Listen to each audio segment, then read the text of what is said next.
हम लोग कई प्रोग्राम्स में जाते रहेंगे तो आप सुनते रहेंगे सितारों से आगे जहां और भी है।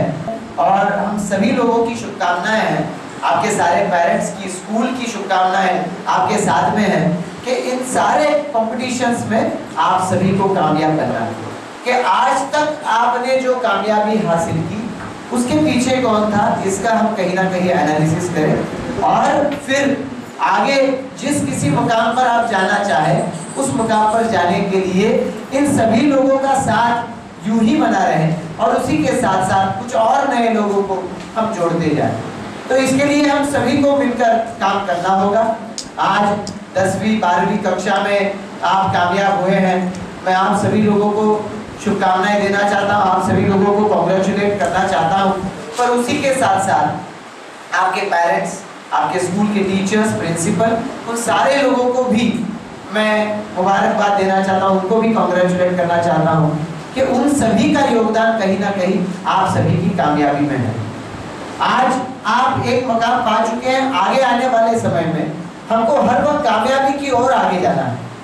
चाणक्य की ऊपर एक किताब आपको दी जाती है, मैं जिक्र करना चाहूँगा, अविनाश धर्माधिकारी एक नाम है, शायद आप में से कुछ लोग जानते हो, शायद आप लोग में से कुछ लोग ना जानते हो। पुणे में आईएएस होने के बाद में भी अपना आईएएस का करियर छोड़कर उन्होंने आईएएस बनाने के लिए और इस देश के सम्मानीय नागरिक बनाने के लिए उन्होंने एक संस्था का निर्माण किया जिसका नाम है चाणक्य मंडल। और इस चाणक्य मंडल के माध्यम से यूपीएससी एमपीएससी एग्जाम्स के माध्यम से इस देश के लिए, जिन्हें इस देश के ऊपर गर्व है, विक्रांत जी ने उस चीज का जिक्र अभी किया कि जिन्हें इस देश के ऊपर गर्व है और इस देश के लिए मैं तो आगे बढ़ूंगा, पर मैं आगे बढ़ते हुए इस देश को भी आगे बढ़ाऊंगा। इस जुनून के साथ, नारद साहब आपने नरेंद्र मोदी साहब की बात की, इस जुनून के साथ आगे बढ़ने वाले लोगों की संख्या में बढ़ोतरी होना ये ज्यादा आवश्यक है। और इसके लिए पिछले कई सालों से वो काम करते आ रहे हैं। उन्होंने एक चीज, एक स्टोरी अपने नरेशंस में बार बार बताई है कि बड़ौदा के जो सयाजीराव गायकवाड़ करके जो एक राजा थे, वो वहां पर गोद लिए गए थे क्योंकि उनके पहले वहां पर जो राजा थे उनकी कोई संतान नहीं थी। और उनकी कोई संतान नहीं होने की वजह से उन्होंने उस संस्थान के जो पहले से कहीं ना कहीं रिलेटेड लोग रहे होंगे, उस खानदान से कहीं तो दूर जाकर बसे हुए लोग रहेंगे, ऐसे लोगों को इकट्ठा कर उनका इंटरव्यू लेकर उनको वहां पर चुना गया।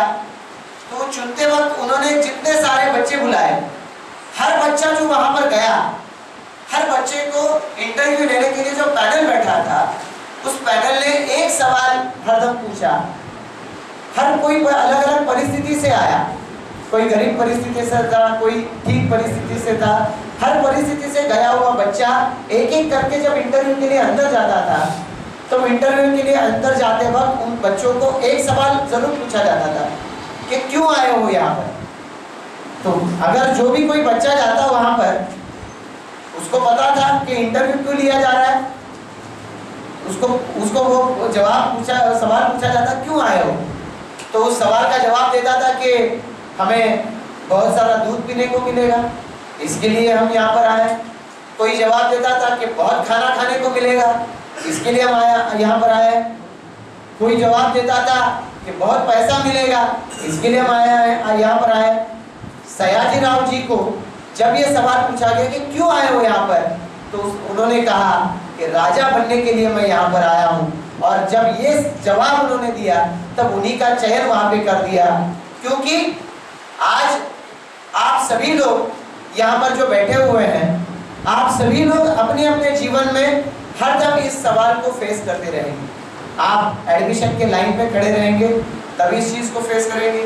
आप जॉब इंटरव्यू के लिए जब जहाँ पे जाएंगे तभी सवाल को फेस करेंगे।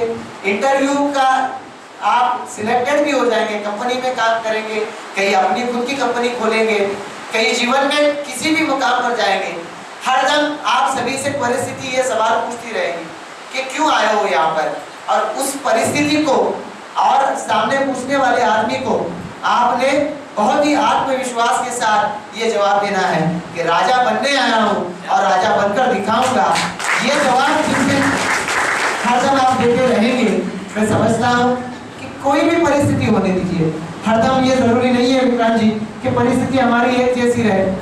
हरदम ये जरूरी नहीं है कि आज जो हमारा साथ दे रहे हैं वो हरदम हमारे साथ हो, पर हर परिस्थिति पर, यहाँ पर वहाँ पर, हर परिस्थिति पर हमें अगर जीत हासिल करनी है तो उसके लिए मन में यह भावना होनी चाहिए कि हमारे बड़ों का आशीर्वाद मेरे साथ में है, हमारे गुरु का मार्गदर्शन मेरे पीछे है, तो हर परिस्थिति में मैं जीत हासिल करके दिखलाऊंगा और राजा बनकर रहूंगा। ये आत्मविश्वास के साथ अगर हम आगे जाएं तो जरूर हम राजा बन सकते हैं। आज आप और अब सभी लोग यहाँ पर बैठे हैं, कोई पेरेंट्स की भूमिका में है, कोई यहाँ पर सक्सेसफुल स्टूडेंट्स की भूमिका में है। हम सभी लोग इंटरनेट के माध्यम से, टेलीविजन के माध्यम से पूरी दुनिया के साथ जुड़े हुए हैं। आज आप और हम सभी लोगों में से लोग जानते हैं कि हमारे कोई रिलेटिव या फ्रेंड्स आज दुनिया के किसी भी कोने में गए हुए हैं। पहले जमाना ये था कि महीनों तक खबर नहीं होती थी, अभी ये आलम है कि मिनट तक उनसे कांटेक्ट किए बिना नहीं जाता।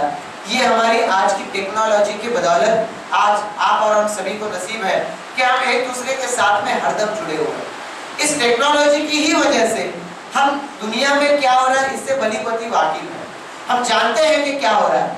आज अगर कोई हमको ये बताने जाए कि मैकेनिकल इंजीनियरिंग बहुत ही टफ होता है और यहाँ पे सिविल इंजीनियरिंग बहुत ही आसान है, आप और हम सभी को बताएंगे कि हर 2-5 साल में ये जो ट्रेंड्स चलते रहते हैं, चाहे वो इंजीनियरिंग के हो, चाहे मेडिकल फील्ड के हो, मैनेजमेंट फील्ड के हो या किसी और फील्ड के हो, सारे फील्ड्स में कम ज़्यादा चढ़ाव उतार आजकल रहते हैं और हर फील्ड की डिमांड कम ज़्यादा होती रहती है।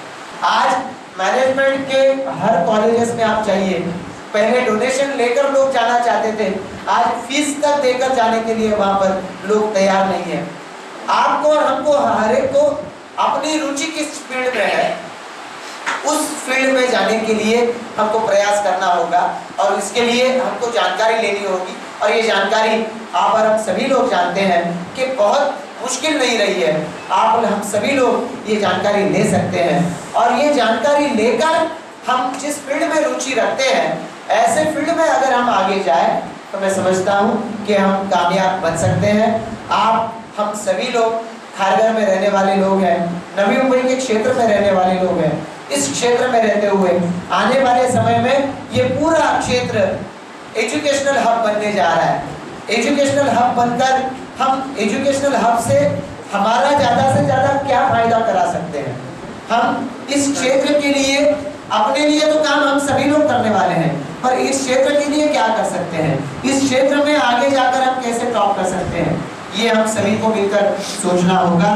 खारघर क्षेत्र के उन हमारे सारे साथियों का मैं आभार प्रकट करना चाहता हूँ कि टोल के मामले में हम सभी लोगों ने मिलकर यहाँ पर जो यहाँ पर आंदोलन किया, जो यहाँ पर हमने जन आंदोलन किया, उस जन आंदोलन में आप हम सभी ने हमारा साथ दिया।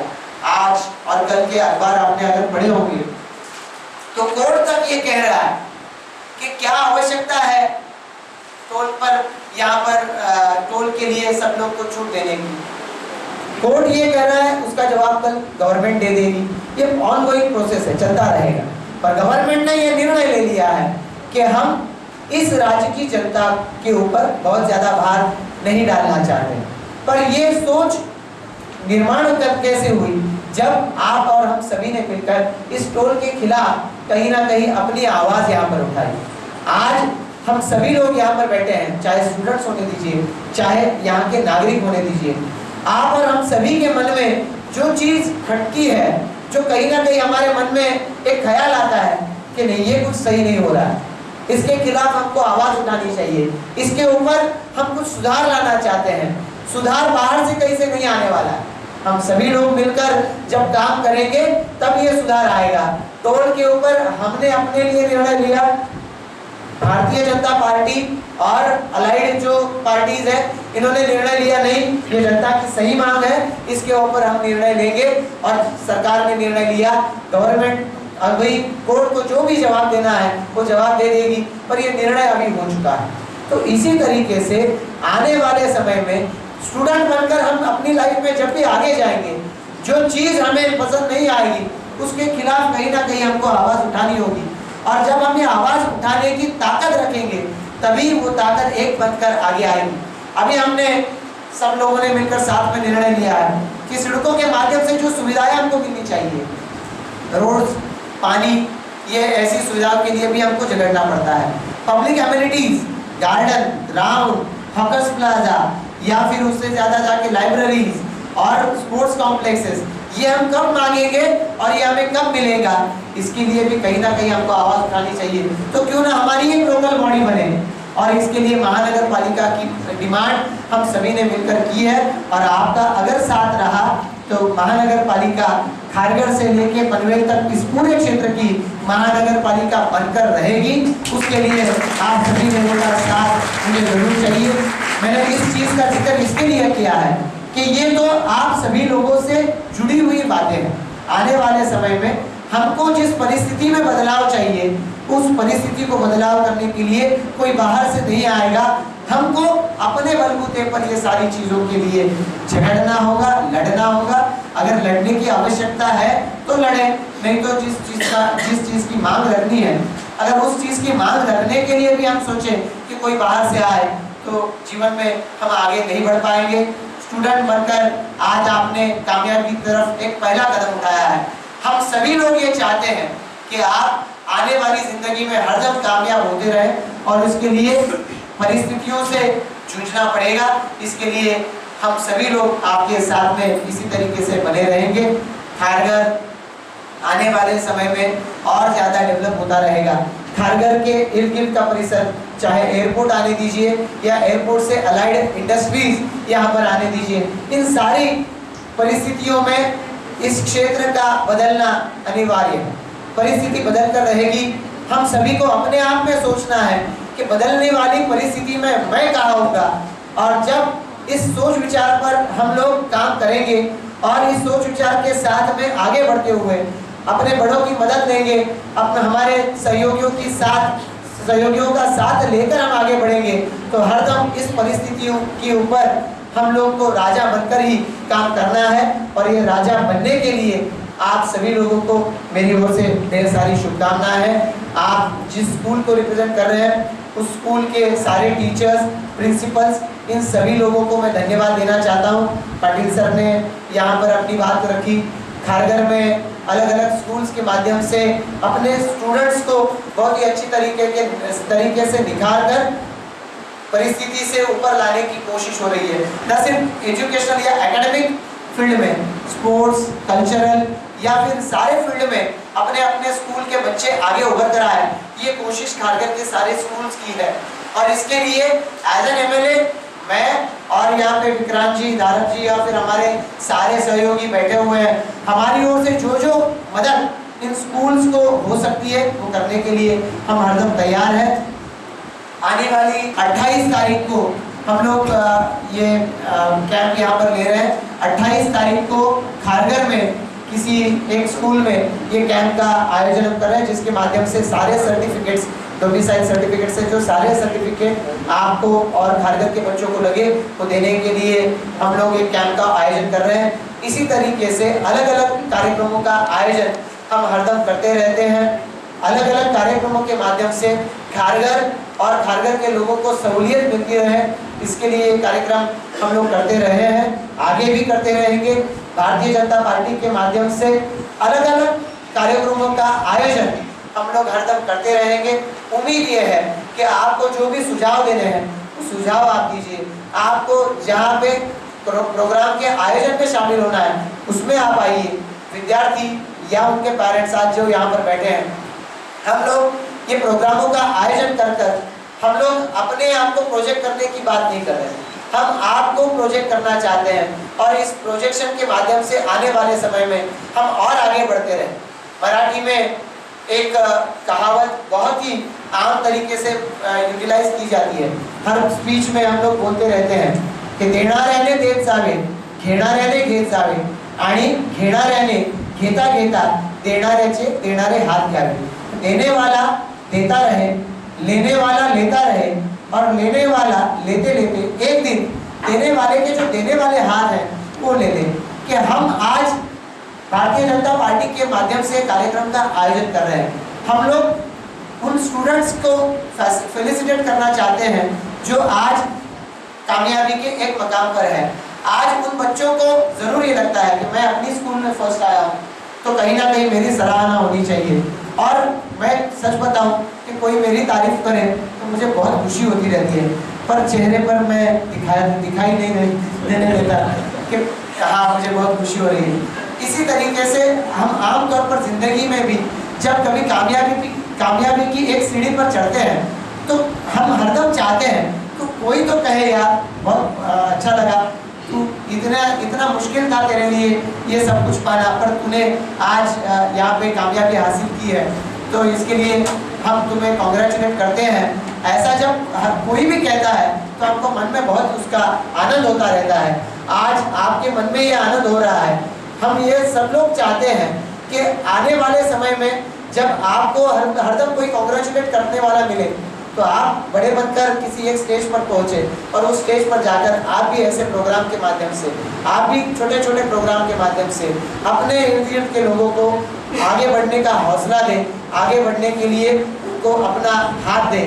और मैं समझता हूँ कि भारतीय जनता पार्टी के इस कार्यक्रम के आयोजन का मकसद ये है कि 10वीं 12वीं के लोगों का जिन्होंने कामयाबी हासिल की है उनकी सराहना तो की जाए, पर इनकी सराहना करते करते एक स्टेज ऐसी आए कि जिनकी हमने सराहना की वो सराहना करने वालों में बन जाए, तो तभी इस प्रोग्राम को कामयाब कहा जा सकेगा।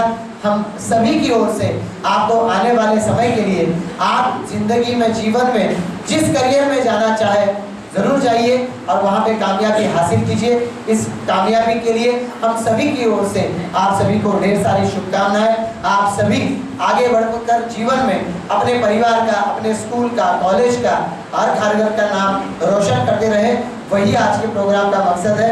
आप सभी लोगों को फिर एक बार ढेर सारी शुभकामनाएं।